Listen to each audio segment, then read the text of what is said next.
एक बार एक बूढ़ी माँ को उसके बेटे ने एक वृद्ध आश्रम में ले जाकर छोड़ा। इस माँ का ये वही एकलौता बेटा था जिसके लिए इस माँ ने जीवन भर संघर्ष किया।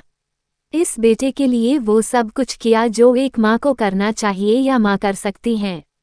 और आज भी अपने बेटे को किसी भी तरह की परेशानी ना हो इसलिए आश्रम में रहने के लिए भी तैयार हो गई।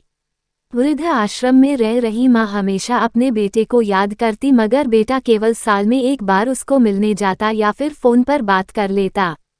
कई साल बीत गए। वृद्ध आश्रम से बेटे को एक दिन फोन आया। उन्होंने कहा, बेटा जल्दी से आश्रम आके अपनी माँ से मिल लो, वो बहुत सीरियस है।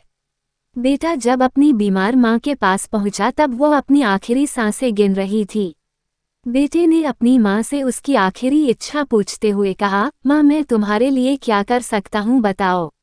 माँ ने कहा, बेटा इस आश्रम में गर्मी और मच्छर बहुत ज़्यादा है, यहाँ पर कुछ पंखे लगवा देना।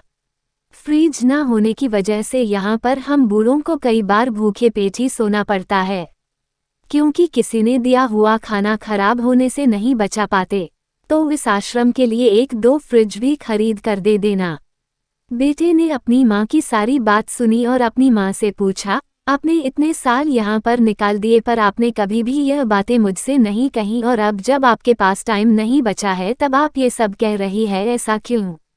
माँ ने बेटे को जवाब देते हुए कहा, बेटा मैंने गर्मी, भूख और पीड़ा सहन कर ली, लेकिन मुझे पता है जब तेरे बच्चे तुझे यहाँ पर छोड़कर जाएंगे तब तू ये सब सहन नहीं कर पाएगा, इसलिए तेरी सुविधा के लिए मैं तुझे ये सब लगाने के लिए कह रही हूँ। दोस्तों, माँ की ये आखिरी लाइनें किसी भी बेटा या बेटी की आंखें खोलने के लिए सक्षम है।